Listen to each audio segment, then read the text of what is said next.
سورہ مبارکہ یاسین کی 12ویں آیت امام مبین، قرآن حکیم کے دل کی آواز سنا رہا ہوں آپ کو۔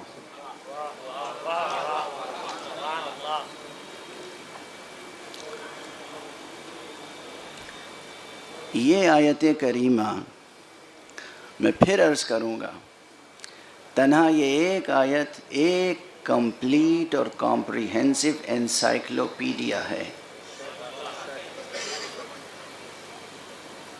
خصوصیت کے ساتھ زندگی اور موت اور حیات بعد الموت کے بعد کے جملہ مسائل کے لیے، مسائل علمی اعتبار سے تہ در تہ نامتناہی ہیں۔ اب اس کی مثال میں عرض کر دوں کہ ہم میں سے تو بہت آسانی سے اگر کوئی ذرا جسم میں تھکن محسوس کرتا ہے، بھئی یہ مائک صحیح کام کر رہا ہے،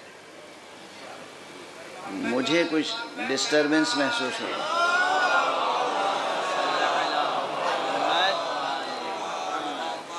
ایک اور صلوات پڑھ دیجئے محمد۔ ہم میں سے اگر کوئی تھکن محسوس کرتا ہے، جسم میں کچھ درد ہے، کچھ ہلکا سا بخار ہے، یہ ہے وہ ہے، تو ایک جملہ کہہ دیتا ہے کوئی ڈاکٹر یا کوئی گھر کا باشعور شخص، ارے میاں پیراسیٹامول ایک ٹیبلٹ لے لیجئے، بات ختم ہو گئی۔ اور آپ نے لے لی اور کچھ دیر کے بعد تازہ دم ہو گئے۔ یہ پیراسیٹامول لے لیجئے، اس کے اندر کتنے مسائل چھپے ہوئے ہیں، کتنی میڈیکل ریسرچ اور کتنی میڈیسنز پر ریسرچ کے نتیجے میں یہ ایک پیراسیٹامول وجود میں آئی ہے۔ وہ تمام سائنٹسٹ، وہ تمام لیبوریٹریز میں کام کرنے والے، وہ تمام علماء اور وہ تمام ڈاکٹرز جن کی محنتیں اور تجربات کے بعد یہ طے ہوا کہ یہ ٹیبلٹ اس کام میں مفید ہے، اور اب ہر زبان پر جو ہے وہ ہر شخص کم سے کم پیراسیٹامول کی حد تک تو ڈاکٹر ہے۔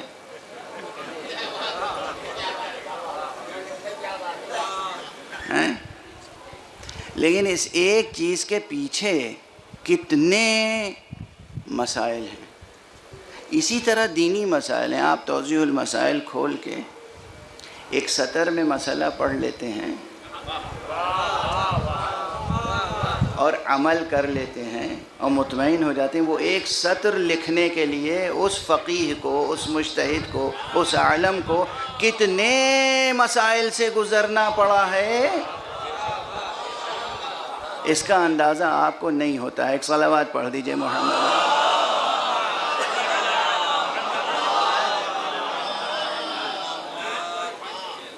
اور ہمارے یہاں اسی لیے علم شناسی اور علم کی قدر شناسی اور علماء کی قدر شناسی ضروری ہے۔ واضح مسلسل یہ جملہ میں عرض کر رہا ہوں۔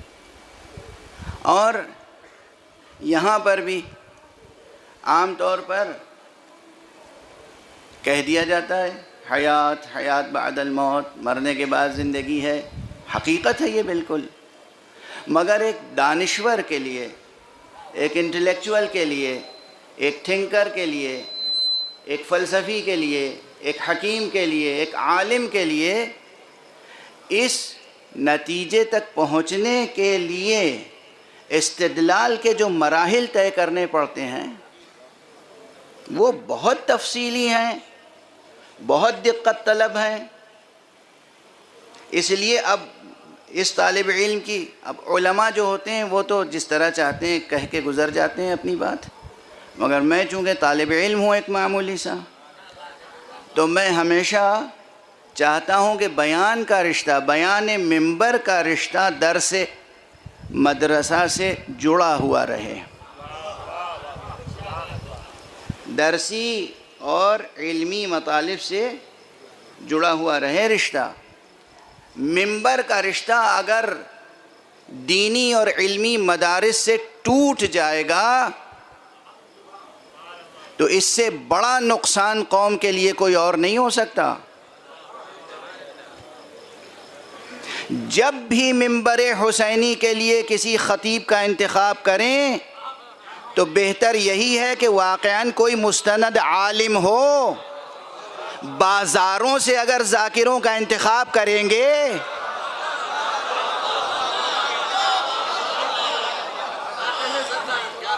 تو ہماری تہذیب اور ثقافت بھی بازاری ہو کر رہ جائے گی.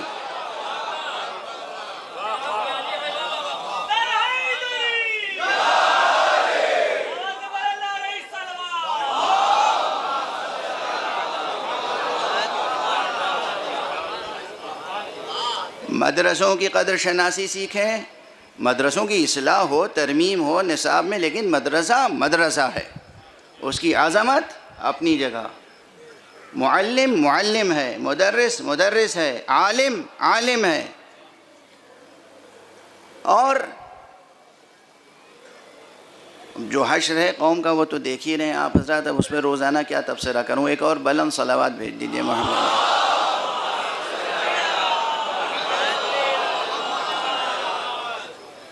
خاص طور سے اہل لکھنؤ کے لیے عرض کر رہا ہوں کہ آپ حضرات تو واقعاً شکر ادا کریں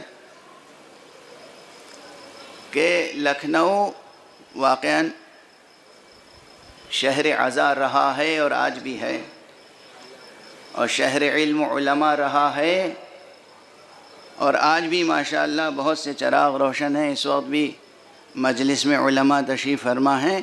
پروردگار ان کا سایہ پربرکت قائم رکھے اور مستدام رکھے. تو مسائل جو آپ کے سامنے آتے ہیں، یہ جو اعتقادات کی باتیں سامنے آتی ہیں، عقیدے جو بیان کیے جاتے ہیں، یہاں پہ ٹھہر کے ایک بات عرض کر دوں. عقیدے کا لفظ بہت عام ہے اور اس لیے اس کے استعمال کرنے میں بالعموم کوئی حرج بھی نہیں ہے، لیکن یہ فقیر اکثر احتیاط کرتا ہے اور کہتا ہے کہ اسلام نے، قرآن نے، خطیب قرآن حضرت ختمی مرتبہ صلی اللہ علیہ وآلہ وسلم نے،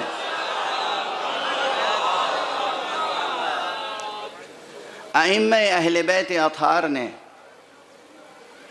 اہل بیت نبی نہیں، اہل بیت نبوت نے، اہل بیت نبوت نے ہمیشہ عقائد کی طرف نہیں بلایا ہے، حقائق کی طرف بلایا ہے.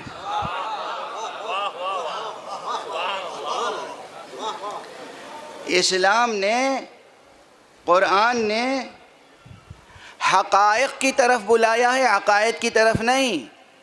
دونوں الفاظ میں جو فرق ہے وہ ذرا سا واضح کر کے آگے بڑھ جاؤں. یاد رکھیے گا، آپ کی ذہانتوں پہ بھروسہ کر کے عرض کر رہا ہوں. خاص طور سے جوان، یہ جو جن کی آنکھوں میں نئے زمانے کی روشنی ہے، بلکہ یہ کہوں کہ جن کی آنکھوں میں میں مستقبل کی روشنی دیکھ رہا ہوں. پہلی مجلس جو اس مرتبہ میں نے لکھنؤ میں پڑھی ہے، وہ اس کا کوئی جملہ یاد ہے یا نہیں؟ عام طور پر سائنس اور فلسفہ جو کانسیپٹ آف ٹائم دیتا ہے وہ گزر جانے والے ٹائم کا تصور دیتا ہے.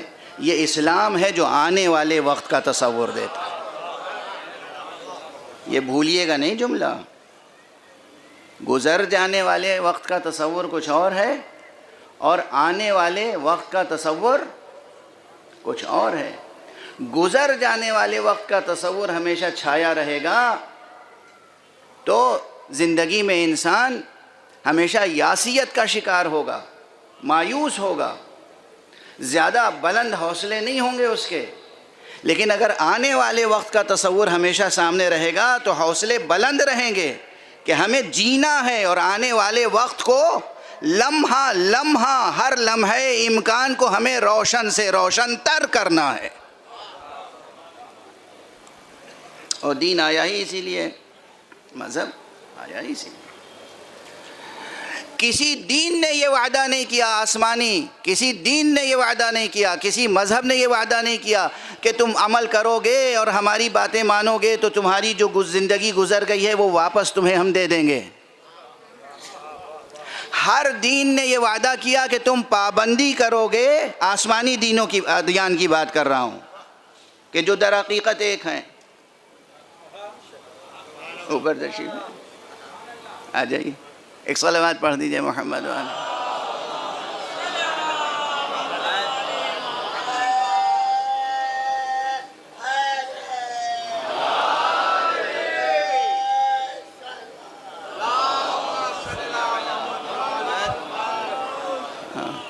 پھر یہ جملہ آپ کے سامنے دہرا دوں کہ آپ کی اس صلوات سے فرشتے تو مجسم رحمت ہوتے ہیں، وہ راضی ہو جائیں گے بہت جلدی، مگر میں راضی نہیں ہوں.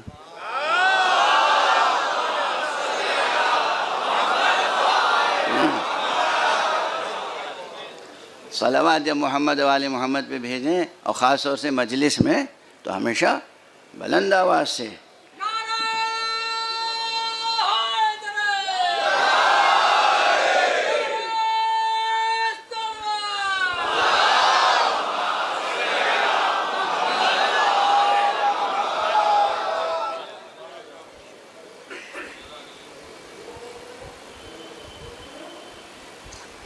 اسلام نے، قرآن نے آنے والے وقت کا جو تصور دیا ہے وہ اس لیے تاکہ آپ حوصلہ مند رہیں اور ساتھ میں حقائق کی طرف بلایا ہے، عقائد کی طرف نہیں.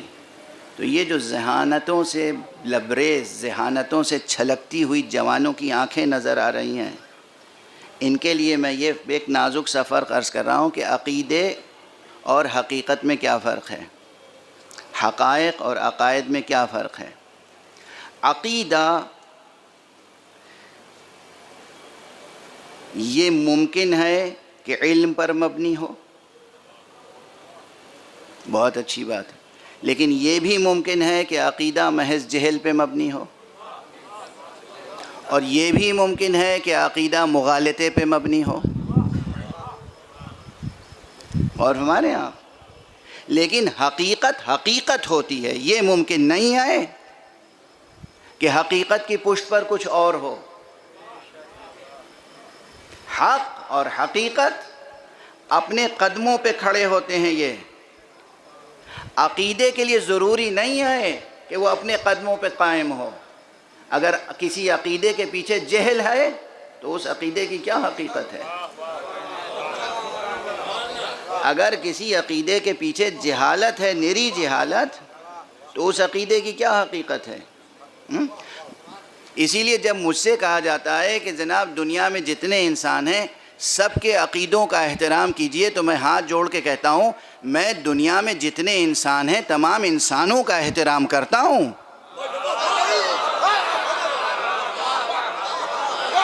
خدا کی قسم دنیا میں جتنے انسان ہیں میں ان تمام انسانوں کی احترام کرتا ہوں، انسانیت کی عظمت کا قائل ہوں، مگر ہر ایک کے ہر عقیدے کا احترام کر نہیں سکتا. اس لیے کہ اگر کوئی کسی جاہلانہ عقیدے پر قائم ہے تو میرے اوپر واجب ہے کہ بتاؤں بھائی یہ عقیدہ تمہارے لائق نہیں ہے.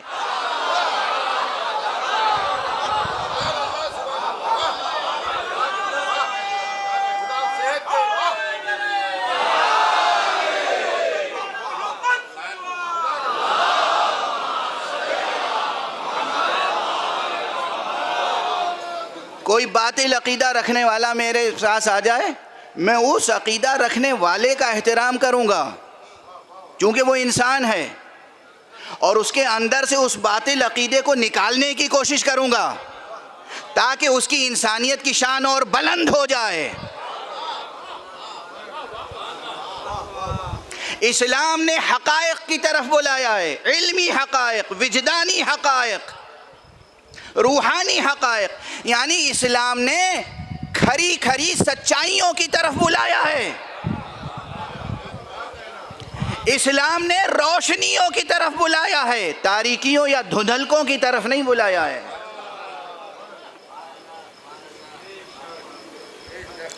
اور بہت سے حضرات ہیں یہاں سے وہاں تک، اور ظاہر ہے آواز میری جہاں تک جا رہی ہے ایک بات زبان پہ آ رہی ہے، کیا کہوں، یہ سب بھی کہنے کی باتیں ہوتی ہیں، اور اسی لیے جو اصل موضوع ہوتا ہے وہ رہ جاتا ہے۔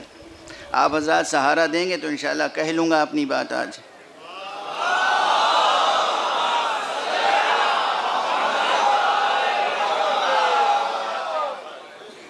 جوانوں، بزرگوں، ارباب حل و عقد تشریف فرمائیں، ایک معروضہ عرض کر رہا ہوں۔ اسلام کے دشمن، قرآن کے دشمن، پیغمبر اسلام کے دشمن، اہل بیت کے دشمن، یہ دراصل انسانیت کے دشمن ہیں، اور ساری دنیا میں اس وقت صرف ایک ملک، کسی ایک ملک کی بات نہیں ہے، ساری دنیا میں حشرات الارض کی طرح،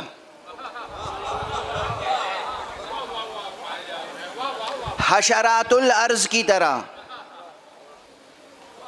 پیدا ہو رہے ہیں لوگ توہین رسالت کرنے کے لیے، توہین قرآن، توہین اسلام، توہین حقائق۔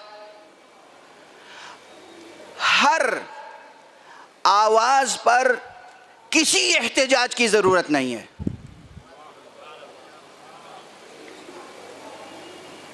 کسی احتجاج کی ضرورت نہیں ہے۔ احتجاج کرنے میں اپنی توانائی، اپنی ذہانت، اپنی قوت، اپنی زندگی، اپنے جذبات، اپنی قوت عمل، اپنے عزم و عمل کو ضائع نہ کریں۔ نہ جانے کتنے ہزاروں لاکھوں پوری دنیا میں پیدا ہو رہے ہیں اور ہوتے رہیں گے، توجہ ہی نہ کریں۔ معصوم نے بتایا ہے الباطل یموت بترک ذکرہ، باطل کا ذکر کرنا چھوڑ دو خود ہی مر جائے گا۔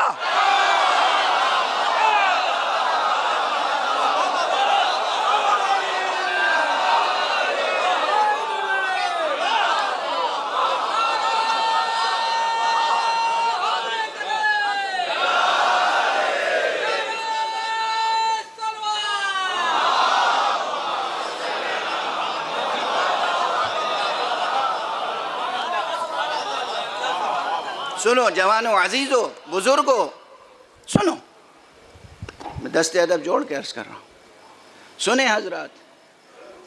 میں نے تو آج بعض اپنے دوستوں اور جوانوں سے کہا کہ لفظ احتجاج کو ایسے مواقع پر، ورنہ اس کے جس کے مواقع ہیں وہ ٹھیک ہیں، ایسے مواقع پر لفظ احتجاج کو اپنی ڈکشنری سے کھرچ کے نکال دیجئے، مٹا دیجئے، مٹا دیجئے۔ آپ یہاں احتجاج کریں گے کسی دشمن رسول کے خلاف، دوسرے ملک میں کسی اور کو کھڑا کر دیا جائے گا، تیسرے ملک میں کسی تیسرے کو کھڑا کر دیا جائے گا، چوتھے ملک میں کسی چوتھے کو کھڑا کر دیا جائے گا۔ مسلسل سازشی یہی ہے۔ آپ ان کی طرف نظر اٹھا کے دیکھیں ہی نہیں، آپ صرف عظمت اسلام، عظمت قرآن، عظمت پیغمبر اسلام کا پرچم بلند کر کے اسلام کی اچھائیوں کو بیان کرتے رہیں، پیغمبر کی سیرت کو بیان کرتے رہیں، پیغمبر کی عظمت کو بیان کرتے رہیں، خود بھی بیان کرتے رہیں، اور دنیا میں جو واقعاً انصاف پسند غیر مسلم دانشوروں نے اور علماء نے پیغمبر اسلام کی ستائش کی ہے، تعریف کی ہے، اس کو بیان کرتے رہیں، منکرین کا خود ہی جواب ہو جائے گا، خود ہی جواب ہو جائے گا۔ اب میں آپ کو صرف ایک ریفرنس دے کے آگے بڑھوں۔ خطرہ یہ ہے کہ میری طبیعت ساتھ نہیں دے رہی ہے اور کہیں تمہیدی اور وقتی مسائل ہی میں بات رک نہ جائے، اصل مطالب جو آیت کے ضمن میں ہیں وہ عرض کرنا چاہ رہا ہوں۔ بہرحال ایک بلند صلوات پڑھ دیں محمد والے۔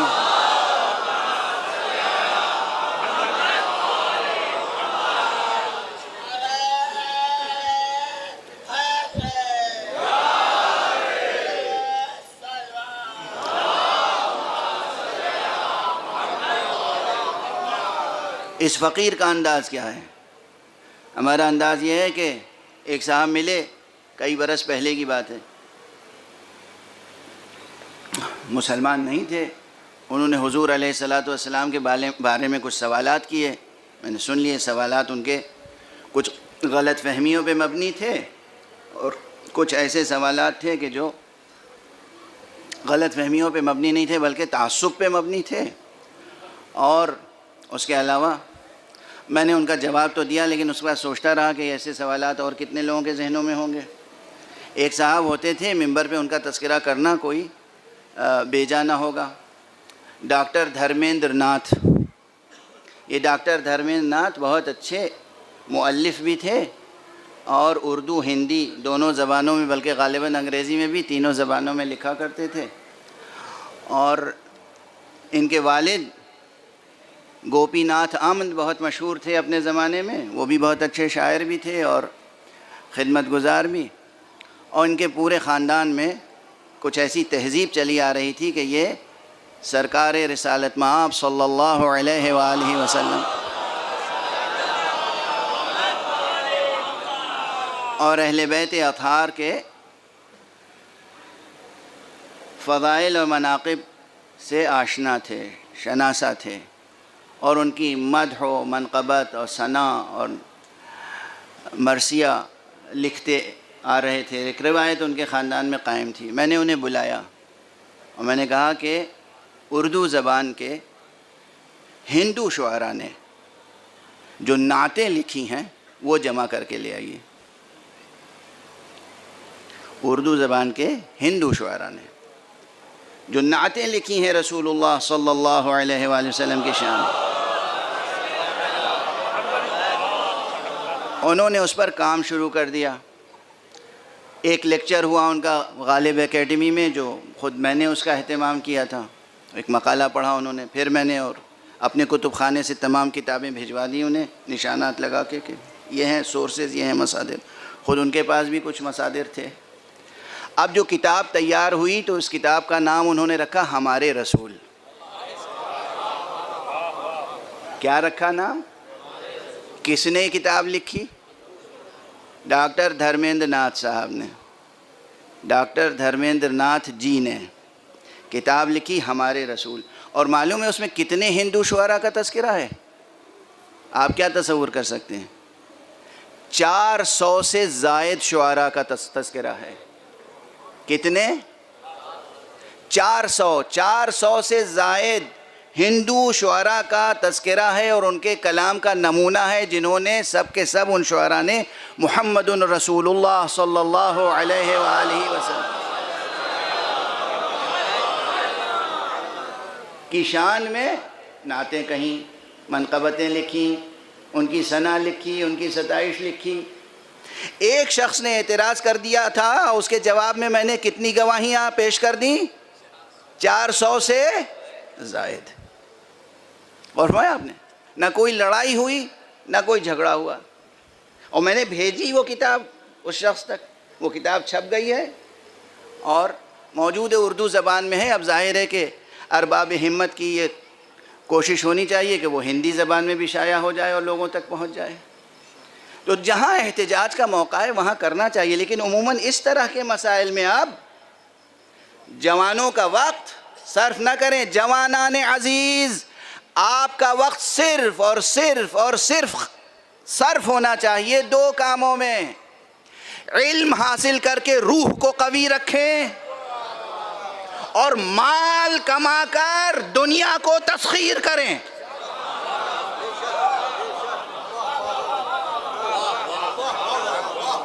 خوب کماؤ، کس نے کہا ہے نہیں کماؤ؟ اسلام میں یہ نہیں کہا گیا کمانا نہیں، کہیں نہیں۔ زہد کے یہ معنی نہیں ہے، زہد کے یہ معنی نہیں ہے کہ کمائیے نہیں، بس تسبیح پڑھتے رہیے مصلی پر، یہ معنی نہیں ہے۔ خوب کمائیے، تسخیر کیجئے دنیا، علم حاصل اور کسی کام میں نہ لگیں، ترقی کرتے جائیں، ترقی کرتے جائیں، ترقی۔ آپ اپنے کو اس منزل تک پہنچا دیں کہ دوسری ہر قوم کی ضرورت آپ بن جائیں۔ ایک صلوات پڑھ دیجئے محمد و آلہ۔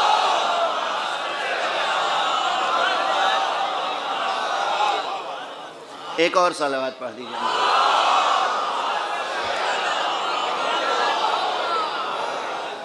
بہرحال اب کچھ موضوع پر گفتگو ہو جائے، واپس آ جاؤں اس منزل پر، اس نقطے پر کہ جو میں عرض کر رہا تھا کہ اسلام نے حقائق کی طرف بلایا ہے۔ اور یہ حیات بعد الموت حقیقت ہے، اور اتنی بڑی حقیقت ہے کہ اس حقیقت کو بیان کرنے کے لیے پروردگار نے جو لہجہ اختیار کیا ہے وہ بڑا پرشکوہ لہجہ ہے۔ دیکھیے نا، جیسی بات کہنی ہوتی ہے تمہید بھی ویسے ہی رکھی جاتی ہے، لب و لہجہ بھی ویسے ہی اختیار کیا جاتا ہے، اسلوب بھی ویسے ہی ہوتا ہے، اسٹائل بھی ویسے ہی ہوتا ہے۔ زندگی اور موت کا مسئلہ ہے اہم، ہے پرشکوہ، ہے بہت عظیم الشان، بہت عظیم الشان ہے۔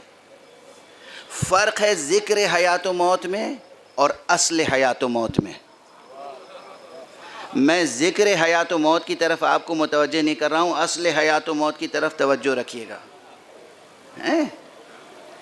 تو یہ ایسا عظیم الشان مسئلہ ہے کہ اسے بیان کیا پروردگار نے اس انداز میں، اِنَّا نَحْنُ نُحْيِي الْمَوْتَى،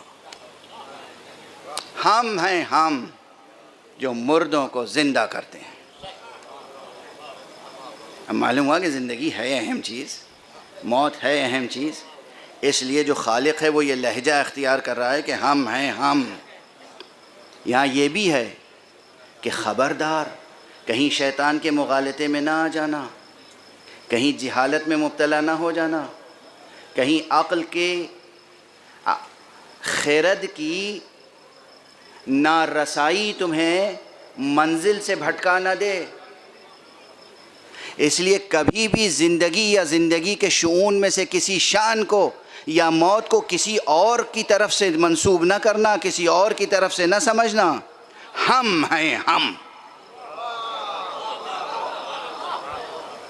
یعنی یہ نہ سمجھنا کہ زندگی کوئی اور دیوتا دیتے ہیں، موت کوئی اور خدا دیتے ہیں، رزق کوئی اور دیتا ہے، اولاد کوئی اور دیتا ہے، شفا کوئی اور دیتا ہے۔ نہیں، یہ تصور نہ رکھنا، ہم ہیں ہم۔ اس میں توحید کی طرف دعوت ہے، اس میں توحید کی طرف، شروع سے آخر تک قرآن مجید میں توحید کی دعوت ہے۔ پیغمبر اکرم صلی اللہ علیہ وآلہ وسلم تشریف لائے اور ان سے پہلے جتنے انبیاء آئے سب نے کیا کہا؟ وہ ہے وہ، ہم تو بس اس کے بھیجے ہوئے پیغمبر ہیں۔ خدا کہتا ہے ہم ہیں ہم، نبی کہتا ہے وہ ہیں وہ، خدا کہتا ہے ہم ہیں ہم، امام کہتے ہیں وہ ہے وہ۔ سمجھ میں آئی بات؟ اب عقیدے میں ہمارے اور آپ کے عقیدوں میں یہ جھول، یہ کمزوری، یہ مغالطہ پیدا نہ ہو جائے کہ آپ نبی کو یا امام کو کہیں کہ سکے کے دو رخ ہیں، ادھر سے دیکھیے تو اللہ ہے، ادھر سے دیکھیے تو۔ کیا کفر کی باتیں، کیا جہل کی باتیں، کیا مغالطے کی باتیں ہیں، کس طرح کی باتیں کر رہے ہیں؟ ان کی زندگی گزر گئی اس کی طرف اشارہ کر کے اور اعلان کر کے، عبادت کرتے ہوئے، اور آپ ان کو خدائی کے درجے تک لے جانا چاہتے ہیں۔ ان کو یہ بھی کوئی منقبت ہوئی، یہ بھی کوئی نعت ہوئی، یہ بھی کوئی ثنا ہوئی، یہ ستائش ہوئی ان کی؟ اس طرح نہ فضائل پڑھے جائیں کہ جو فضائل نہ رہ جائیں۔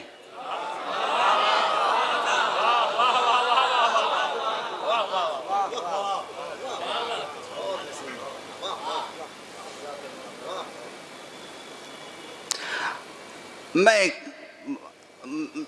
عمومی سطح ذہنی کو سامنے رکھ کے ایک مثال کے طور پہ جملہ کہہ رہا ہوں۔ امیر المومنین، امام المتقین،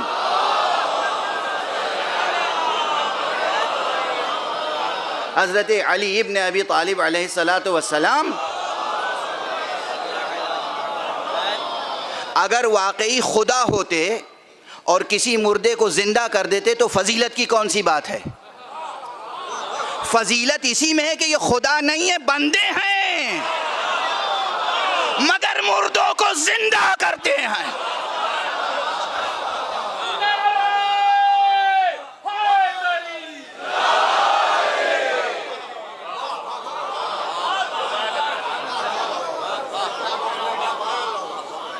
روشن ہے بات؟ اگر واقعی وہ خدا ہیں، واقعی وہ رب ہیں، تو مردے کو زندہ کر دینا کون سی ستائش کی بات ہے، کون سی فضیلت کی بات ہے؟ فضیلت یہی ہے، منقبت یہی ہے، عظمت یہی ہے، حسن یہی ہے، کمال یہی ہے کہ یہ اس کے بندے ہیں، لیکن ایسے بندے ہیں کہ اگر کوئی اس کی شان کمال میں شک کرے تو اس کا کام کر کے دکھا دیتے ہیں۔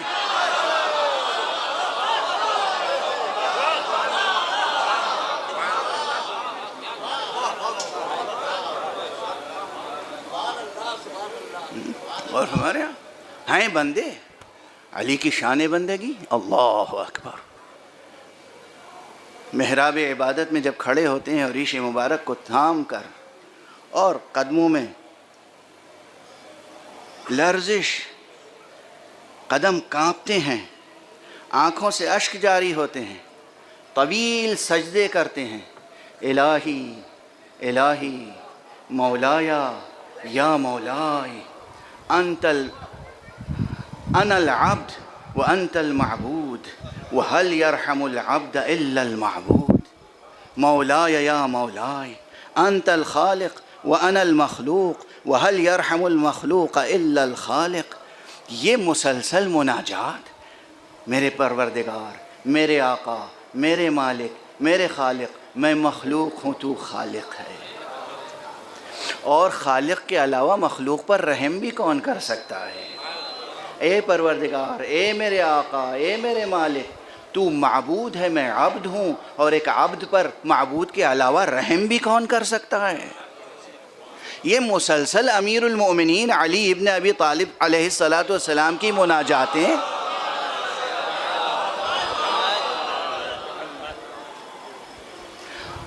محراب عبادت میں یہ سجدے ہیں، یہ رکوع کی شان ہے، یہ قیام کی شان ہے، یہ قنوت کی شان ہے، یہ گریے کی شان ہے، یہ اظہار عاجزی کی شان ہے، یہ اظہار بندگی کی شان ہے، لیکن جب اس کی طرف سے میدان جنگ میں آئیں گے تو وہ جہاد کریں گے کہ جہاں صفات الہیہ کا اظہار ہوگا، کبھی کسی انسان فاسق کو قتل کریں گے، کبھی کسی کو قتل کریں گے، کبھی کسی کو ٹھوکر مار کر زندہ کریں گے۔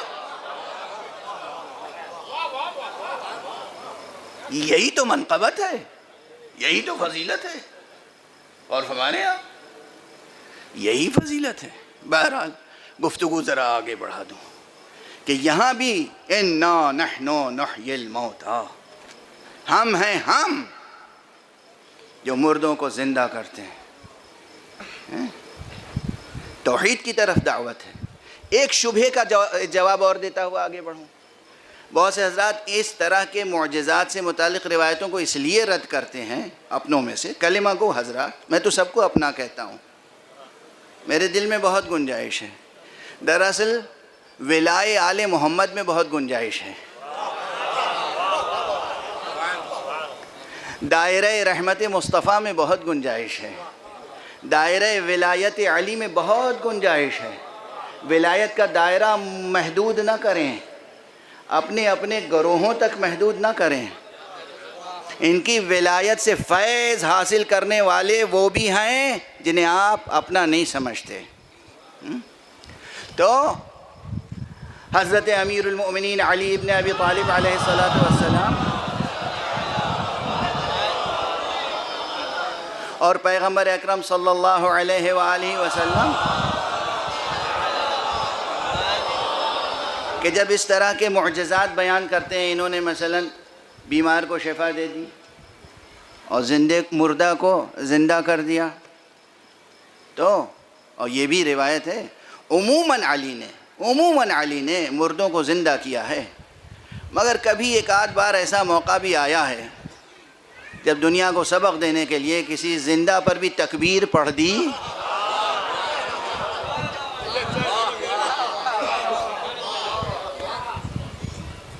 یقین کیجئے تھا کیا؟ میں یہ سمجھتا ہوں، اب یہاں کہہ رہا ہوں، میں یہ سمجھتا ہوں کہ ایک کمزور ایمان کا یا بالکل بے ایمان انسان آ گیا تھا سامنے، لٹا کے لے آئے تھے لوگ، لانے والے بھی کوئی مضبوط ایمان کے تھوڑی رہے ہوں گے، جو کل ایمان کی آزمائش کے لیے آئے ہوں گے، جس کو رسول کہہ چکے ہوں یہ کل ایمان ہے، یہ امیر المؤمنین ہے، یہ امیر المومنین کا لقب بعد پیغمبر کی تاریخ سیاسی کا کوائن کیا ہوا فقرہ نہیں ہے.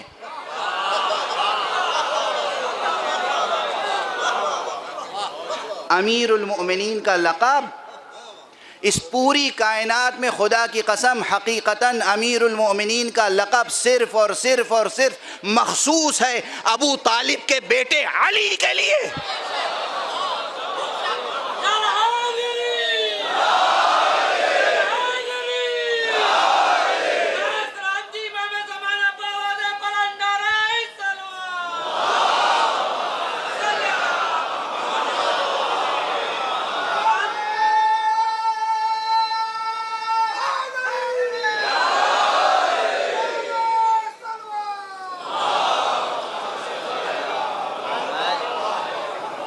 اسی لیے علماء تشریف فرمائیں، یہاں سے وہاں تک دیکھ لیجئے، کرسی پہ بھی تشریف فرمائیں، اسٹیج پہ بھی تشریف فرمائیں. ان سے پوچھئے گا کہ ہم امام حسین کو امیر المومنین کہتے ہیں؟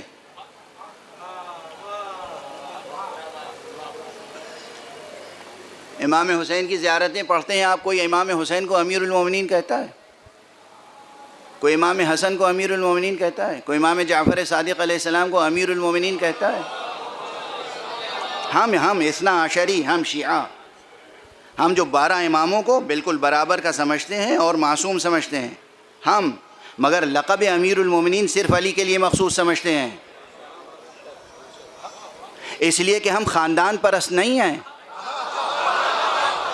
ہم نسل پرست نہیں ہیں، ہم حکم پرست ہیں. رسول اللہ نے اپنی زندگی میں علی کو امیر المومنین کا لقب دیا تھا.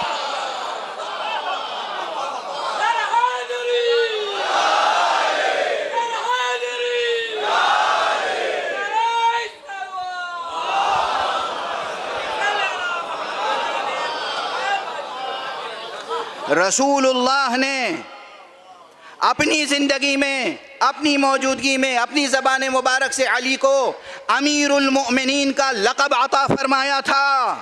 اس لیے ہم علی کے علاوہ قیامت تک کسی دوسرے کو امیر المؤمنین نہیں کہہ سکتے.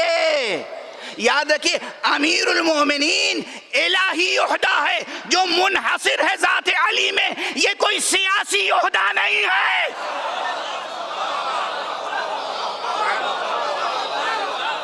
صلوات پڑھ دیں محمد و آل محمد.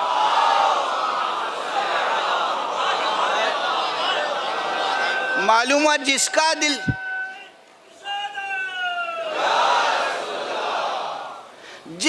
دل چاہا، جس میں ذرا سا ظاہری طور سے مادی قوت و طاقت پیدا ہو گئی اور وہ خود مسلمانوں کو، مومنوں کو روندتا ہوا، کچلتا ہوا، قتل کرتا ہوا اور کرسی اقتدار تک پہنچ گیا، تو کل تک جو مومنوں کا قاتل تھا بعد میں امیر المومنین ہو گیا.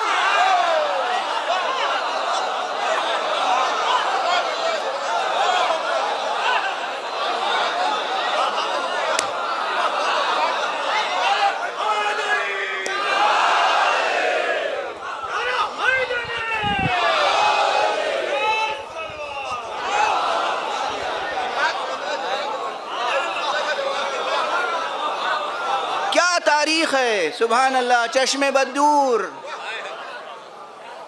کیا تاریخ ہے. مسلمانوں نے بھی کیا تاریخ لکھی ہے. کل تک جو تمام مسلمانوں کے نے جس کے ہاتھوں پہ بیعت کی ہو، تمام مسلمانوں نے جس کے ہاتھوں پر بیعت کی ہو، تمام مسلمانوں نے، اکثریت نے جس کے ہاتھوں پہ بیعت کی ہو، اکثریت سنیں،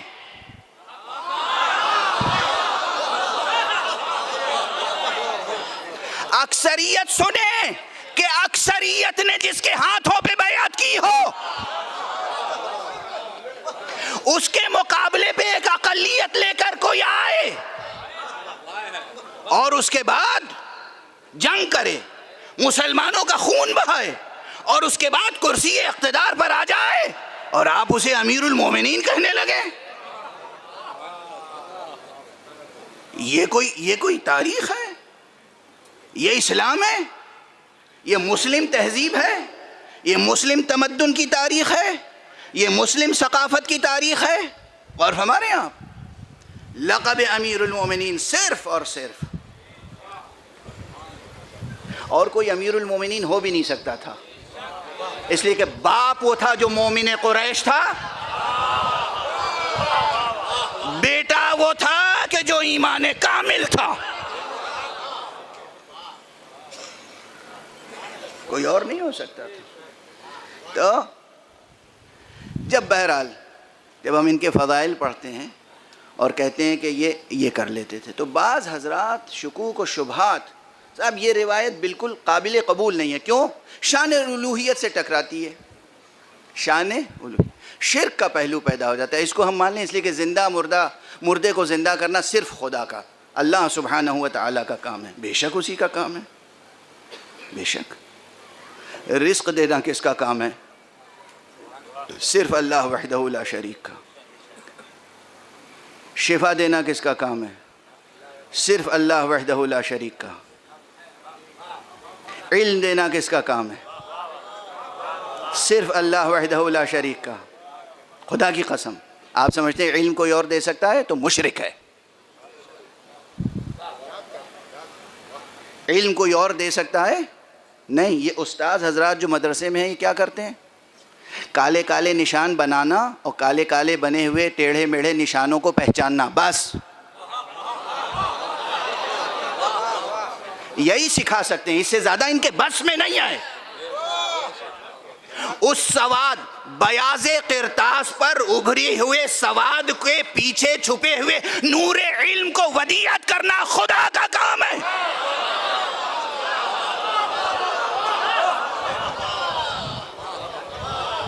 علم خدا دیتا ہے، اور اعلان کیا ہے سرکار رسالت محمد مصطفیٰ صلی اللہ علیہ وآلہ وسلم. کیا کہا ہے؟ العلم نور، العلم نور یقذفہ اللہ فی قلب من یشاء. علم ایک نور ہے، اللہ جس کے دل میں چاہتا ہے ڈال دیتا ہے. اس کا تجربہ حوزہ علمیہ کے لوگوں سے کو بہت زیادہ ہے. حوزے میں گئے، ایک ساتھ درس شروع کیا.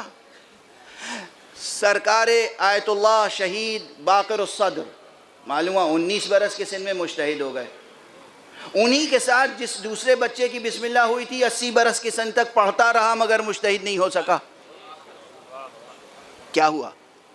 وہی کتابیں یہ پڑھ رہے ہیں، وہی کتابیں یہ پڑھ رہے ہیں، انہی استادوں کے ہاں یہ جا رہے ہیں، انہی استادوں کے ہاں یہ جا رہے ہیں. جتنے درس انہوں نے اٹینڈ کیے اتنے درس انہوں نے اٹینڈ کیے.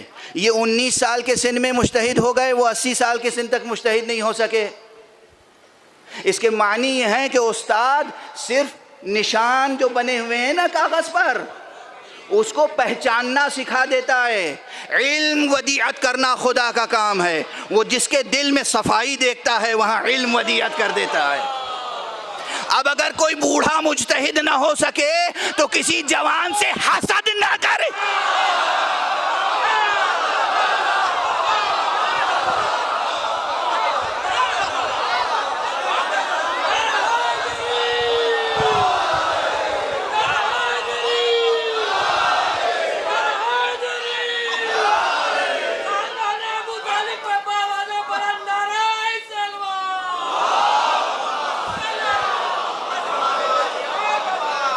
حسد نہ کرو، حسد سے دل گندا ہوتا ہے.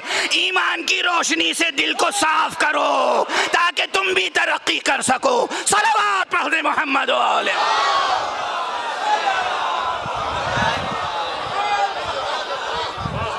ایک اور صلوات پڑھ دے محمد.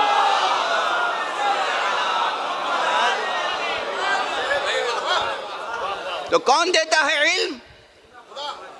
خدا. کون دیتا ہے شفا؟ خدا. کون دیتا ہے رزق؟ خدا. کون دیتا ہے بزرگی؟ خدا. کون دیتا ہے زندگی؟ خدا. کون دیتا ہے ہدایت؟ خدا. قرآن مجید میں کتنے مقامات پر ہے کہ ہدایت دینا ہمارا کام ہے، علم دینا ہمارا کام ہے. ان علینا للہدی، بے شک ہمارے اوپر ہے ہدایت، ہم ہدایت دیں گے. کتنے مقامات پر ہے، لیکن خدا خود اعلان کرتا ہے کہ ہدایت دینا میرے ذمہ ہے۔ ہدایت دیتا کس کے ذریعے سے ہے؟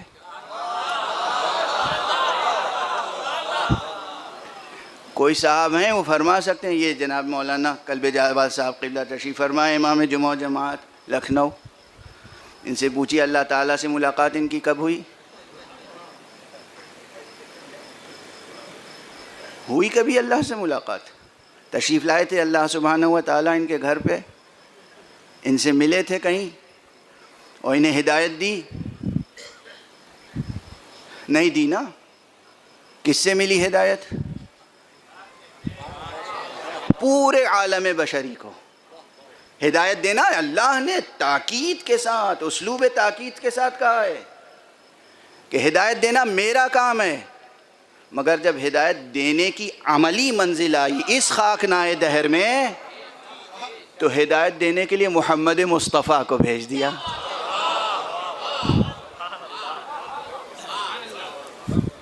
بھیجا نہیں بھیجا؟ ہدایت دینا کام ہے کس کا؟ خدا کا۔ ہدایت دینے کے لیے آئے کون؟ مصطفیٰ۔ ہمیں ایک بات پتہ چل گئی کہ اللہ نے جو وعدہ کیا ہے دینے کے لیے وہ ان کے ذریعے سے دے رہا ہے۔ اب ہمیں اور بھی اگر کچھ چاہیے تو پھر کس کے ذریعے سے طلب کریں گے؟ وہ ساری چیزیں جو خدا کے پاس ہیں وہ اگر چاہیے تو کس کے ذریعے سے طلب کریں گے؟ کس کے ذریعے سے؟ اب ہمیں زندگی میں شفا چاہیے، شفا دینے والا خدا ہے، شفا دینے والا خدا ہے، مگر ہم تھوڑی دیر تک سوچتے رہے یا اللہ یا اللہ یا اللہ کہتے رہے، اور اس کے بعد ایک دم سے دل میں روشنی ہوئی، ہدایت دینا اللہ نے کہا تھا میرا کام ہے، مگر ہدایت دینے کے لیے بھیجا محمد ابن عبداللہ کو، اب شفا دینا بھی ہے تو اسی کا کام، چلو محمد ابن عبداللہ کے دروازے پر۔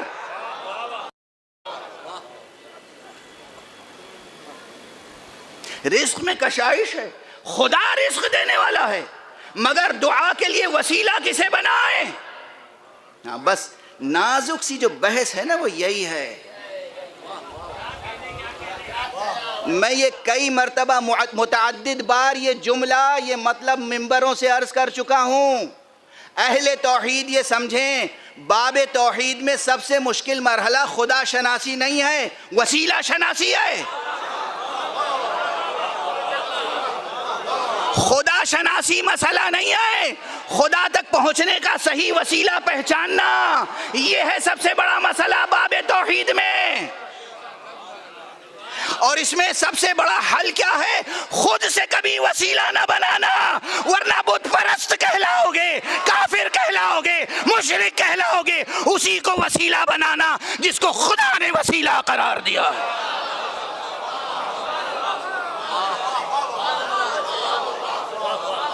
ورنہ معلوم ہوا کہ خدا نے اعلان کر دیا ہے کتاب مجید میں کہ ہدایت دینا ہمارا کام ہے۔ اب اس کے بعد ہدایت لینے کے لیے چلے گئے علماء یہود کے پاس۔ ہیں روایتیں، ملاحظہ فرمائیے گا، کہاں گئے؟ علماء یہود کے پاس۔ میں کسی اور ایک خاص نام نہیں لے رہا ہوں، بہت سے نام ایسے ہیں جب وہ نام لے لیجئے تو دل میں سرور پیدا ہوتا ہے، ذہن میں نور پیدا ہوتا ہے، طبیعت میں قوت پیدا ہوتی ہے، فضا معطر ہو جاتی ہے۔ ارے بعض نام ایسے ہوتے ہیں کہ نام لے لیجئے تو منہ کا مزہ کڑوا ہو جاتا ہے، فضا مقدر ہو جاتی ہے، اس لیے میں بہت سے نام لیتا نہیں ہوں، روایتوں کی طرف اشارہ کر کے گزر جاتا ہوں۔ جس کا جی چاہے جائے، تھوڑی سی محنت کرے، تحقیق کرے، مطالعہ کرے، کتابوں کا گرد و غبار صاف کرے، لائبریریوں میں جائے۔ اگر یہاں لائبریریوں میں تالے پڑے ہوئے ہیں تو رامپور چلا جائے، علی گڑھ چلا جائے، کہیں اور چلا جائے، مگر لائبریریوں میں جائے۔ اور اب تو میں نے کہہ دیا کہ بھائی انٹرنیٹ پر کتابوں کا ذخیرہ موجود ہے، اس پر دیکھ لیجئے، تحقیق کیجئے۔ ایسے تھے پیغمبر موجود ہیں، پیغمبر، خاتم النبیین موجود ہیں، امام المرسلین موجود ہیں، قرآن کے نزول کا سلسلہ جاری ہے، اور حضرات ہدایت لینے کے لیے علماء یہود کی طرف جاتے تھے۔ حضرات علماء یہود کی طرف جاتے تھے، کیا لینے؟ ہدایت۔ آپ سمجھ میں آئی کہ دو اسلام کہاں سے آئے؟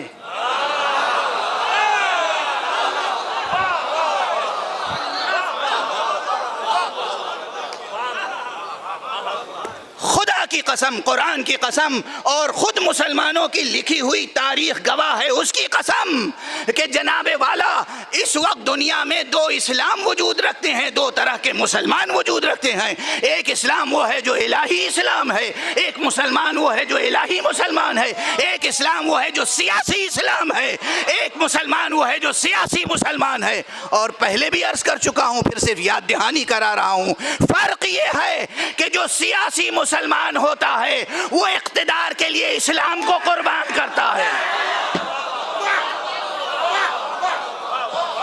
جو الہی مسلمان ہوتا ہے وہ اسلام کے لیے اپنی جان کو قربان کرتا ہے۔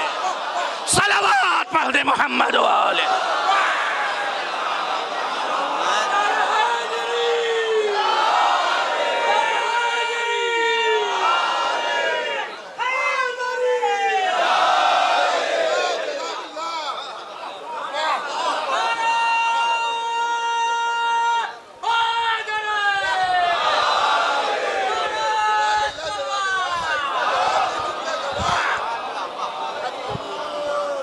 سینکڑوں صفوں کا نچوڑ تھا یہ دو چھوٹا چھوٹا سا، یہ دو جملے پڑھی۔ دو اسلام ہیں، اب جو سیاسی اسلام ہے اس کے کئی نام ہو سکتے ہیں، اور جو الہی اسلام ہے اس کے بھی کئی نام ہو سکتے ہیں۔ ناموں کی کثرت برائی نہیں ہے، دیکھنا چاہیے نام ہیں کیا کیا۔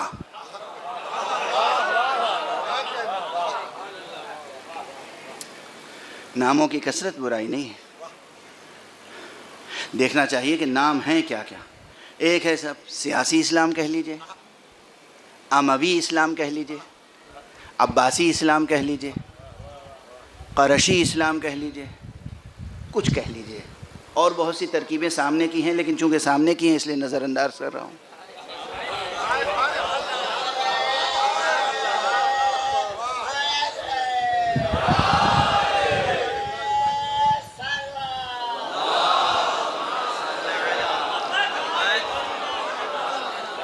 سامنے کی باتیں آپ لوگ سمجھ جاتے ہیں خود ہی، تو اسے دہرانے سے کیا فائدہ ہے؟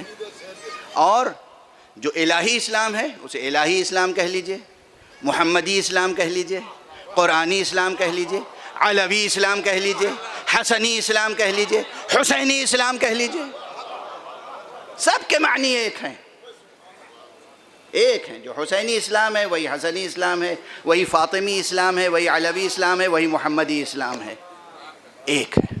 دو اسلام ہیں، دو طرح کے مسلمان ہیں۔ بہرحال تو وہ بار بار یہ ہوتا ہے کہ صاحب یہ جو ہے معجزہ، ہر جگہ ذرا سی فضیلت پڑھی پیغمبر کی یا امام کی، زد پہ آ جاتی ہے توحید۔ ارے کیا توحید اتنی کمزور چیز ہے؟ کیا توحید اتنی کمزور چیز ہے؟ ذرا سا ہم نے سر جھکا کے رسول کو سلام کیا اور انہوں نے کہا شرک ہو گیا۔ شاعرانہ لفظیں استعمال کروں توبہ کر کے، خدا اپنے محترم بندوں کا احترام طلب کرتا ہے، اس کی عظمتیں بے کراں ہیں، اس کے سامنے کسی کی بھی کسی طرح کی تعظیم اور احترام کریں تو پروردگار کی توحید پر کوئی حرف نہیں آتا۔ یہ ہم چھوٹے لوگ، بالکل، اب میں کسی اور کو اب اپنے آپ کو کہہ، ہم چھوٹے لوگ حشرات و رز کی طرح زندگی بسر کرنے والے، ہم سے زیادہ آپ ان کا احترام کر لیجئے تو بس دیکھیے قیامت آ جائے گی۔ یہ مشرک ہو جائیں گے، یہ بھی مشرک ہو جائیں گے، وہ بھی مشرک ہو جائیں گے، تحریکیں چلنے لگے۔ میرے احترام کرنے کے بجائے آپ ان کا احترام کر لیجئے، ان کا احترام کر لیجئے، قیامت آ جائے گی۔ توحید کا دامن بہت بلند ہے، توحید کا دامن بہت بلند ہے۔ ہاں شرک نہ کریں، کفر نہ کریں، بدعتوں میں آلودہ نہ ہوں، توحید کی فہم پیدا کریں، وسیلوں کو پہچانیں، حقائق کو وہیں سے حاصل کریں، اور یہ یاد رکھیں کہ مردے کو زندہ کرنا اگر پروردگار یہ اعجاز، یہ کرامت حضرت عیسیٰ کو عطا کر سکتا ہے، تو یہ معجزہ، یہ کمال یہ محمد مصطفیٰ کو بھی عطا کر سکتا ہے، یہ علی مرتضیٰ کو بھی عطا کر سکتا ہے، اور اگر وہ چاہے تو کسی علی ابن ابی طالب کے کسی ادنا غلام کو بھی عطا کر سکتا ہے۔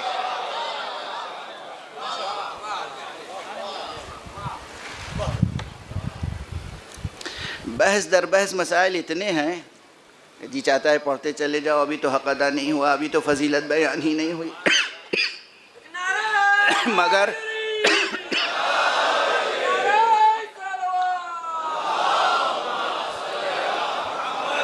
بیان کو سمیٹ رہا ہوں۔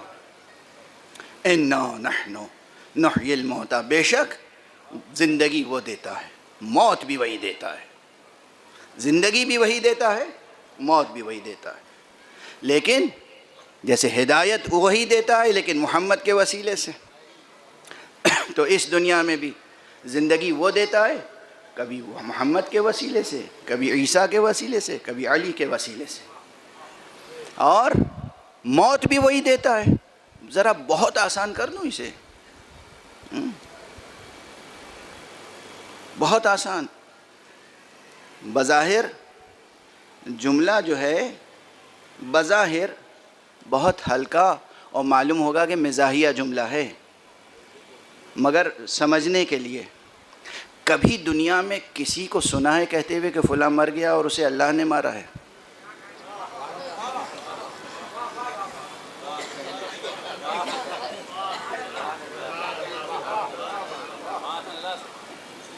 کبھی نہیں۔ فلاں کو کینسر جیسے موذی مرض نے مار دیا، فلاں کو زہر نے مار دیا، فلاں تلوار سے مر گیا، فلاں مرض میں مر گیا، فلاں دق میں مر گیا، فلاں سل میں مر کوئی نہ کوئی اور چیز سامنے آتی ہے، کوئی یہ نہیں کہتا کہ اللہ نے مار دیا۔ موت دینے والا خدا ہے، اگر خدا نہ چاہے، اگر خدا نہ چاہے تو آپ کسی کو لاکھ زہر دیتے رہیے وہ نہیں مرے گا، آپ کسی پہ لاکھ شمشیر زنی کریں وہ زندہ بچ جائے گا، آپ کسی پہ گولی چلا دیں وہ زندہ بچ جائے گا اگر خدا بچانا چاہتا ہے۔ اگر خدا نے اذن فعلی دے دیا ہے اور اس کی عمر مدت مکمل ہو گئی ہے تو کوئی اور چیز بھی سبب بن سکتی ہے اور موت خدا دے سکتا ہے۔ ایک صلوات پڑھ دیجیے۔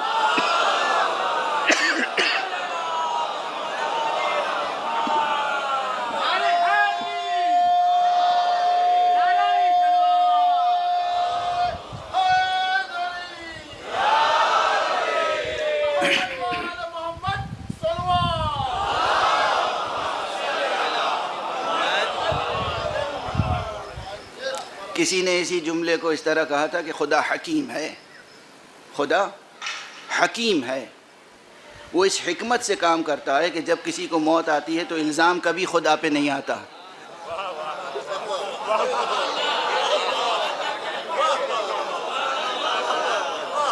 کبھی کسی کو مجال کہہ دے خدا نے مار دیا، زبان پہ یہ آتا ہے کینسر سے مر گئے، سل سے مر گئے، فلاں بیماری سے مر گئے۔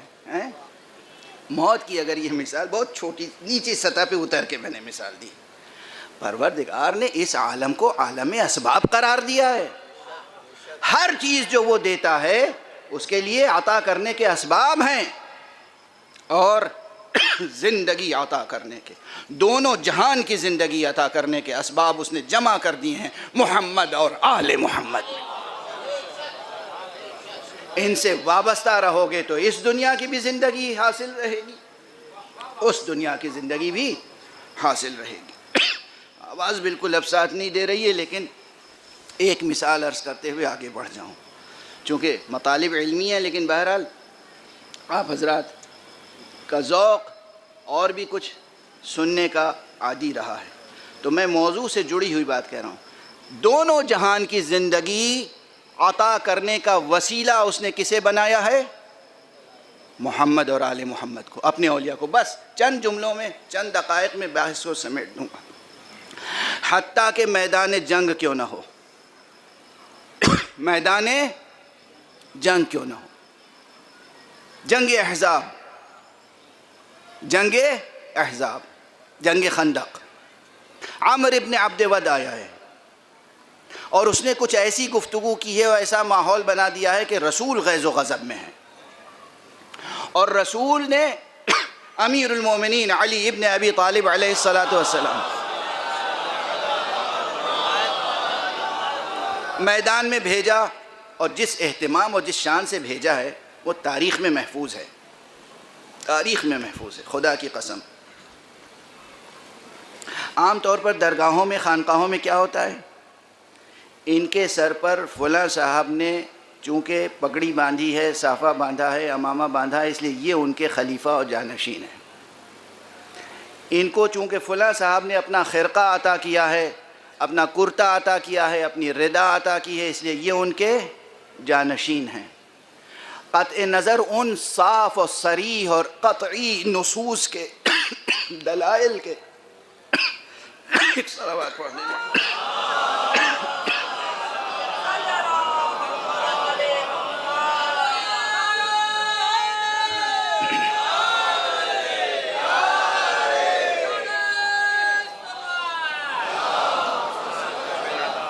جو جناب امیر المومنین علیہ السلام کی وصایت و ولایت و امامت و خلافت پہ موجود ہیں، قطعی دلیلیں، عملی دلیلیں یہ ہیں، ایک دو مرتبہ نہیں، نہ جانے کتنی مرتبہ مجمع عام میں رسول پاک نے اپنے سر سے امامہ اتار کے اس کے دو حصے کیے اور اس کا ایک حصہ علی کے سر پہ باندھا ہے۔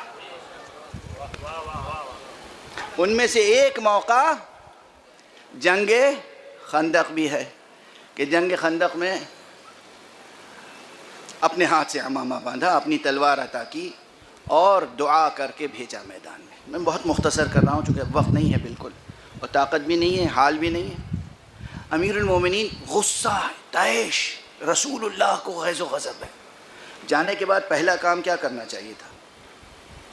جاتے ہی ایک وار میں عمرو ابن عبد ود کا خاتمہ ہو جاتا یا نہیں؟ کسی کو شک ہے اس میں؟ جو شک کرے وہ سمجھ لے کہ میں اس کی پتہ نہیں کن کن چیزوں میں شک کروں گا۔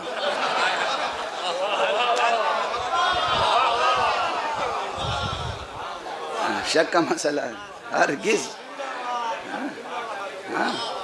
کسی کو شک ہے؟ ایک وار میں، اور یہ تو وار و شمشیر یہ تو بہانہ ہے۔ علی ایک بار غیظ و غضب کی نگاہ سے دیکھ،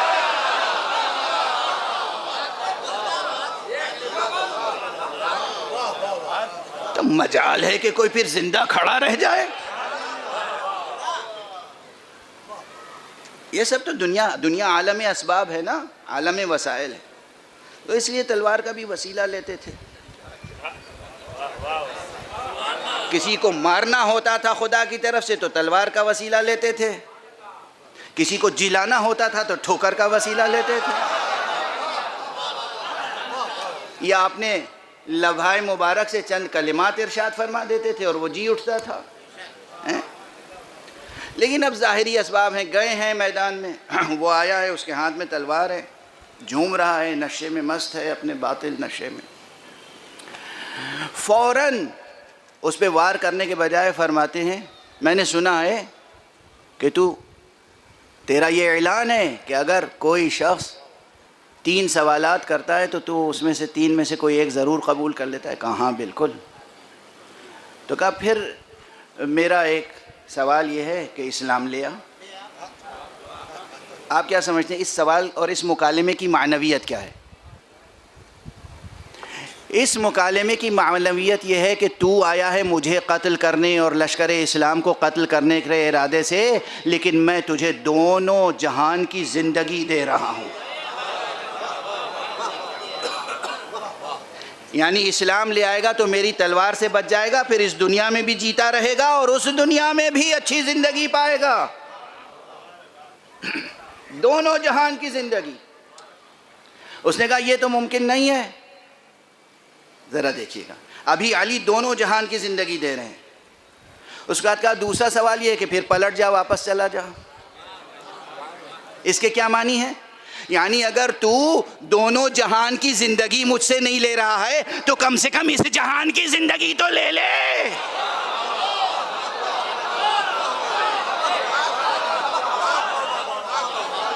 پلٹ جا, واپس جا, زندہ رہے. غور فرمایا, دونوں زندگی دینے والا خدا ہے, مگر دونوں جہان کی زندگی دیتا ہے ان کے وسیلے سے. پہلے کہا اسلام لے آ, یعنی دونوں جہان کی زندگی لے لے مجھ سے. پھر کہا واپس چلا جا, نہیں گیا. پھر تیسری مرتبہ کیا ہوا؟ اب تو حجت تمام ہو گئی تھی, لیکن یہ علی تھے. علی کا سب سے مشہور لقب کیا ہے؟ باب مدینۃ العلم. جوانان عزیز, علم کی طرف توجہ ہمیشہ رہے, علم حاصل کرتے رہیں, علم حاصل کرتے رہیں اور علم بانٹتے رہیں. علم حاصل کریں اور علم بانٹیں. علم حاصل کر کے چھپائیں بھی نہیں, ذخیرہ نہ کریں, تعلیم دیں. اگر علم رکھنے کے باوجود تعلیم نہیں دیں گے اور جان بوجھ کے چاہیں گے کہ قوم جاہل رہے تاکہ ہمیشہ میرا ہاتھ چومتی رہے, تو قوم کو اللہ بخش دے گا, آپ کو نہیں بخشے گا.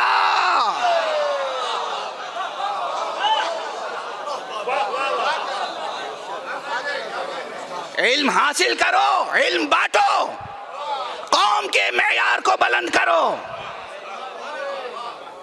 ثقافت کو بلند کرو, تہذیب کو بلند کرو, بیداری کو عام کرو. علی باب مدینۃ العلم ہے. ایسا غضبناک ماحول, ایسا خطرناک ماحول, لیکن جہاں پر بھی ممکن ہے جتنا بھی جسے علم دے سکتے ہیں وہ دے رہے ہیں. اب جو کہا تو میں کہتا ہوں کہ گویا میدان جنگ کو علی ابن ابی طالب نے مدرسے میں بدل دیا.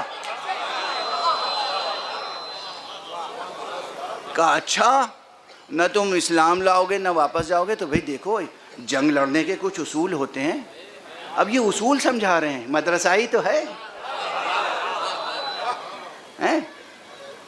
جنگ لڑنے کے یہ تو معلوم ہے کہ وہ مر جائے گا, مگر علی یہ گفتگو اس لیے کر رہے ہیں کہ علی کو معلوم ہے کہ میرے زبان سے نکلے ہوئے جملے تاریخ میں محفوظ ہو جائیں گے, تاریخ میں محفوظ ہو جائیں گے. کہا جنگ لڑنے کے کچھ اصول ہوتے ہیں, میں پیادہ آیا ہوں اور تو گھوڑے پہ سوار ہے.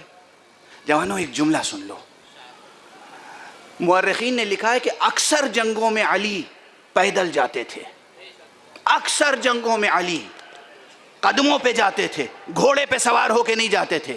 کسی نے پوچھا یا علی آپ میدان جنگ میں قدموں پہ کیوں جاتے ہیں, گھوڑا کیوں نہیں استعمال کرتے؟ کہا گھوڑے کی ضرورت انہیں ہوتی ہے جو فرار کرنا چاہتے ہیں.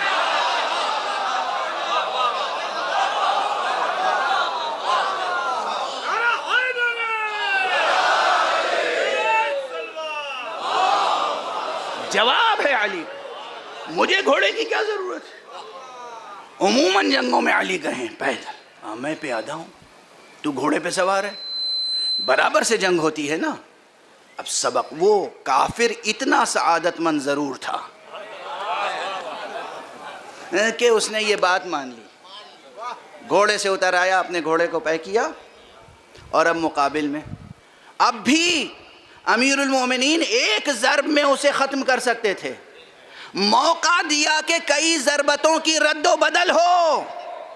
میں کہہ رہا ہوں یہ بھی لطف علی تھا, میدان جنگ میں قہر کا اظہار نہیں کر رہے. لطف کا پہلو یہ, جتنی طاقت تو آزمانا چاہتا ہے آزما لے, جتنا ہنر دکھانا چاہتا ہے دکھا لے, پھر دیکھ علی کے خدا کے شیر کا ہنر کیا ہوتا.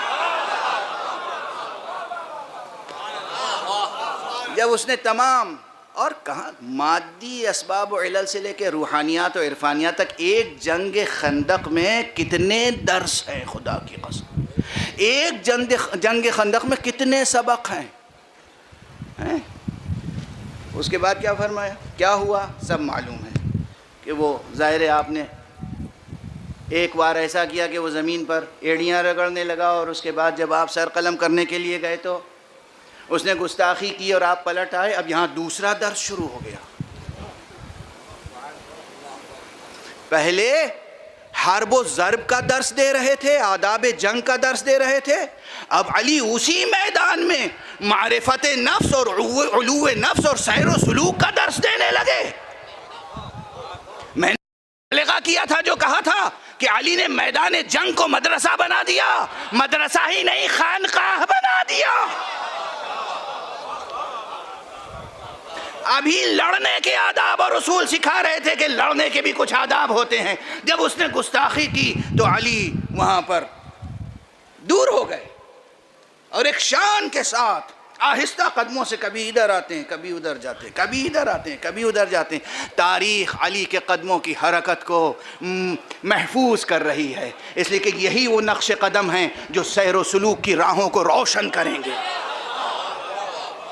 یہی وہ نقش قدم ہیں جو سیر و سلوک کی راہوں کو روشن کریں گے کہ کس طرح عمل خالص ہونا چاہیے، کس طرح نیت خالص ہونی چاہیے، کس طرح شمشیر چلاؤ میدان جنگ میں تو بے کینہ جہاد کرو،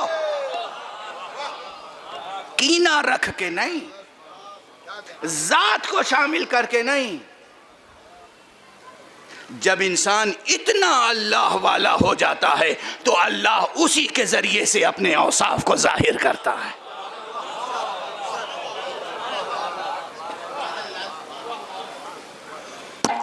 اور زندگی دیتا ہے خدا، موت دیتا ہے خدا، مگر وہ دعویٰ اپنی جگہ انا نحن نحیی الموتى، لیکن وسیلہ انہیں قرار دیتا ہے۔ اور آج بھی بس جملہ اب سمیٹ رہا ہوں گفتگو، پروردگار آپ تمام حضرات کو علمی میدانوں میں، عملی میدانوں میں، اقتصادی میدانوں میں ترقی عطا فرمائے۔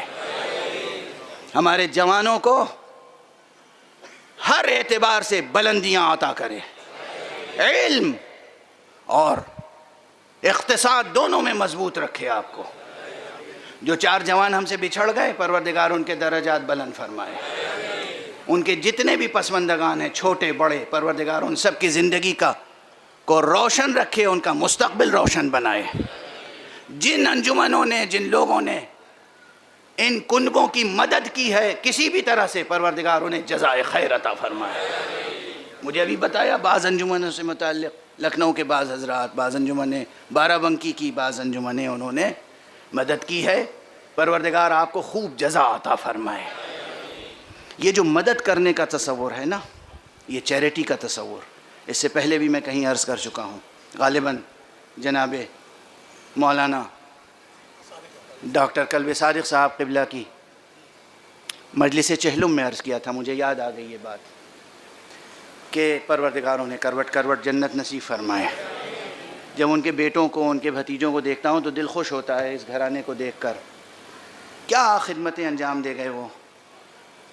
کاش باقی تمام حضرات اسی نقش قدم پہ چل کے قوم کو بیدار کریں، علم حاصل کرنے کے لیے اور ترقی حاصل کرنے کے لیے، ترقیوں تک پہنچنے کے لیے قوم کو ہمت دلاتے رہیں، حوصلہ دلاتے رہیں، اور جس قدر ممکن ہو مدد کرتے رہیں، جس قدر ممکن ہو۔ یہ چیریٹی جو ہے اصل دین چیریٹی ہے، اصل دین چیریٹی ہے۔ اگر آپ نماز پڑھ رہے ہیں، اصل اصول دین، عمود دین، ستون دین کیا ہے؟ نماز۔ اگر آپ نماز پڑھ رہے ہیں اور ادھر آپ کو کسی نے کہا کہ آپ نماز پڑھتے رہیں گے تو وہ ادھر ایک بچہ ہے یا ایک شخص ہے جو گر کے ہلاک ہو جائے گا، آپ کے کان میں یہ آواز گئی تو کیا کرنا ہے آپ کو؟ حکم شریعت کیا ہے؟ نماز توڑ دیں، فوراً پہلے اس کی جان بچا لیں۔ یہ جان بچانا چیریٹی ہے، یہ چیریٹی ہے۔ دنیا میں سب سے زیادہ چیریٹی کا درس دیا ہے اسلام نے، قرآن نے، اہل بیت نے۔ ایثار، دوسرے کی ضرورت کو اپنی ضرورت پر ترجیح دینا، یہ ہے روح اسلام۔ اور اسے اگر دیکھنا ہو تو یہی گھرانہ جو زندگی بانٹنے کے لیے اللہ نے بھیجا تھا، جس گھرانے کو اللہ نے زندگی بانٹنے کے لیے، میدان خندق میں وہ شقی تھا عمرو بن عبد ود، جسے علی دونوں جہان کی زندگی دینا چاہتے تھے مگر نہ لے سکا۔ میدان کربلا میں ایک شخص ایسا تھا جسے حسین، ایک سے زیادہ ایسے اشخاص تھے جسے حسین نے دونوں جہان کی زندگی دی۔ ایک سے زیادہ اشخاص ایسے تھے جسے مولا امام حسین نے ایک سے زیادہ اشخاص ایسے تھے جنہیں مولا حسین نے دونوں جہان کی زندگی دی، عزت دی، آبرو دی، کیا کچھ نہیں دیا. پہلا نام اس میں کا حر ہے، اور دوسرا نام تاریخ میں بہت تلاش کرنے سے ملے گا. ایک شخص ہے جس کا نام ہے شبلی ابن یزید، جو خولی ابن یزید کا بھائی ہے. یہ دونوں لشکر ابن زیاد میں، لشکر شام میں تھے، اور وہ لمحات تھے جب آقا حسین زخموں سے چور ہو کر اپنے فرس مبارک سے زمین پر آ چکے تھے، اور عجیب منظر تھا، ہولناک بھی ہیبت ناک بھی. عجیب منظر تھا، عجیب. چاروں طرف تاریکیاں منڈلا رہی تھیں، اور بیچ میں حسین کا چہرہ، اگرچہ لہو لہان تھے حسین، لیکن حسین کا چہرہ دمک رہا تھا، چمک رہا تھا. یہ دشمن کی گواہی ہے کہ روز عاشورہ جیسے جیسے امام حسین پر مصیبتیں پڑتی گئیں، ویسے ویسے آپ کا چہرہ دمکتا چلا گیا. غیر معمولی جملہ ہے یہ، غیر معمولی. اسے سن کے بھلا نہ دیجیے گا. جیسے جیسے مصیبتیں پڑ رہی تھیں ویسے ویسے چہرہ دمکتا چلا جا رہا تھا. آقا نے اس کیفیت میں ادھر، اور تاریخ طبری میں بھی غالباً یہ فقرہ موجود ہے کہ 1 ساعت تک آقا حسین اسی طرح رہے، اور کسی کی ہمت نہیں ہوتی تھی کہ آقا کی طرف بڑھے، اور آپ کا سر مبارک قلم کرے.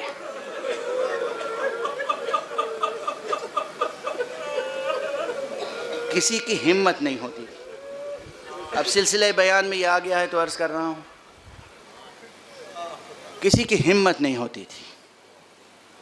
اور ادھر ایک پسر نحس تھا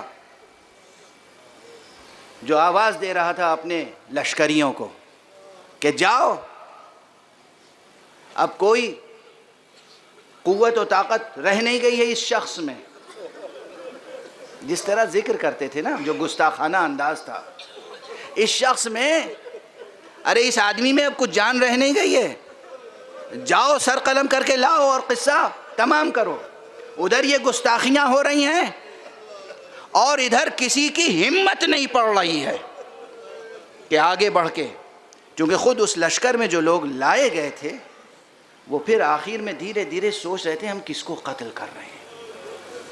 تو کوئی یہ نہیں چاہتا تھا کہ فرزند رسول، سبط رسول، فرزند فاطمہ کے قتل کی براہ راست ذمہ داری اس کے گردن پہ آئے یا اس کے قبیلے پر آئے. اس لیے کسی کی ہمت نہیں ہوتی تھی. بالآخر مجبور ہو کر ایک شخص سے کہا جاؤ تم جا کر، اس شبلی ابن یزید سے کہا جاؤ جا کے سر قلم کر کے لاؤ. یہ شخص آگے بڑھا خنجر لیے ہوئے، امام کے قریب آیا تو امام نے اس کو نظریں اٹھا کے دیکھا. وہاں جو علی نے کہا تھا نا کہ میدان سے واپس چلا جا، وہ الگ ماحول تھا. یہاں جو حسین کہہ رہے ہیں یہ الگ ماحول ہے. دیکھو حسین، عام اصطلاح میں حسین خود مر رہے ہیں اور زندگی بانٹ رہے ہیں. پہچانو حسین کو، سمجھو کہ ہم کس کا ماتم کرتے ہیں، کسے یاد کرتے ہیں. ناز ہے ہمیں حسین پر، حسین پر نہیں، ہمارے جیسے لاکھوں کروڑوں، اور خود ہمیں اگر لاکھوں کروڑوں زندگیاں ملیں تو نام حسین پر قربان ہو جائیں. حسین، حسین دیکھ رہے ہیں وہ شخص آ رہا ہے، فرماتے ہیں کہ تو میرا قاتل نہیں ہے، مجھے ترس آتا ہے تجھ پر کہ ناحق عذاب الہی میں گرفتار ہوگا، تو واپس چلا جا. اس فرزند رسول کے ایک جملے نے اس کو منقلب کر دیا. کہا ارے آپ ہیں کون؟ سر امامہ لہو سے تر ہے، قبا لہو سے تر ہے، چہرہ لہو سے لال ہے، اور اس عالم میں آپ کو اپنی فکر نہیں ہے، میرا درد ہے۔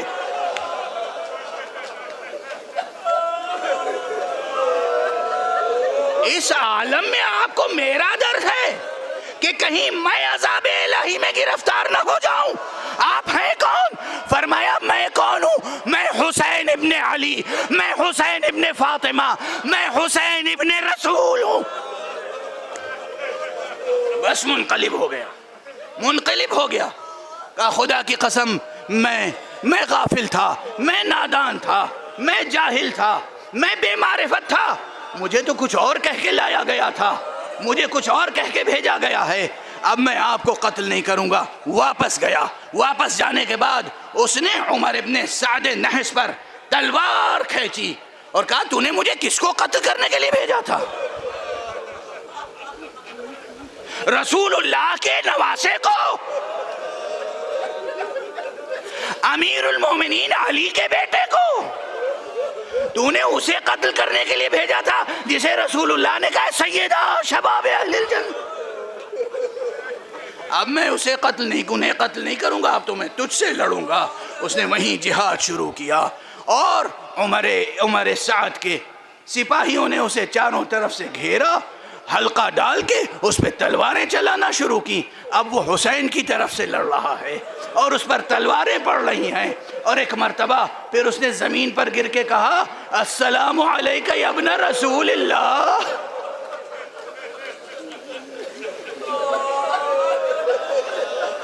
السلام علیک یا ابا عبداللہ، فرزند زہرا، گواہ رہیے گا میں بے معرفت تھا، میں نادان تھا، میں جاہل تھا، مجھ سے بڑی گستاخی ہوئی، مگر میں اب اس دنیا سے آپ کی محبت میں جا رہا ہوں، نانا کے سامنے گواہی دے دیجئے گا۔ اجرکم علی اللہ، اجرکم علی اللہ۔ خدا ہمیں اور آپ کو کسی غم میں نہ رلائے سوائے غم اہل بیت کے۔ یہ وہ مرنے والا ہے کہ اس کی اس صدا کو سن کر ہم آپ سب جس پر رو رہے ہیں حسین، ان کی آنکھوں میں بھی آنسو آ گئے، ان کی آنکھوں میں بھی آنسو آ گئے۔ ہاں حسین وہ صابر ہے، وہ شجاع ہے، وہ صابر ہے، وہ شجاع ہے کہ جس نے بڑی سے بڑی قربانی اللہ کی راہ میں پیش کی ہے۔ لیکن عزیزان محترم، پروردگار ان چاروں جوانوں کو جنت الفردوس عطا فرمائے۔ حسین کی بڑی قربانیاں وہی ہیں۔ حسین نے عباس کو اللہ کی راہ میں پیش کیا، علی اکبر کو پیش کیا، قاسم کو پیش کیا، اون و محمد کو پیش کیا۔ میں کل ایک جگہ گیا تھا پرسے کے لیے، تعزیت کے لیے، معلوم ہوا کہ وہ ایک ہی جوان تھا گھر میں، اب بوڑھا باپ ہے، ننھا سا بچہ ہے، ایک خاتون گھر میں رہ گئی ہے، ایک خاتون گھر میں رہ گئی ہے۔ میں ایک جملہ خواتین کو شجاعت دلانے کے لیے، زندگی کا حوصلہ دلانے کے لیے ایک جملہ کہہ رہا ہوں۔ دیکھو حسین نے کتنے لاشیں اٹھائے، اکبر، قاسم، اون و محمد، عباس، اور نہ جانے کتنے لاشیں اٹھائے، مگر یاد رکھنا کربلا میں زینب بھی تھی، جناب زینب بنت علی۔ وہ اگر حسین ابن علی تھے، یہ زینب بنت علی تھی، یہ وہ ہیں جنہوں نے سب سے بڑا لاشا اٹھایا ہے۔ جب آقا حسین کا سر قلم ہوا اور نشیب میں آئی تو اس بی بی نے لاش حسین کو اٹھایا ہے پوری قوت سے اور کہا اللہم تقبل منا ھذا القربان، پروردگار ہم اہل بیت مصطفیٰ کی طرف سے اس قربانی کو قبول فرمان۔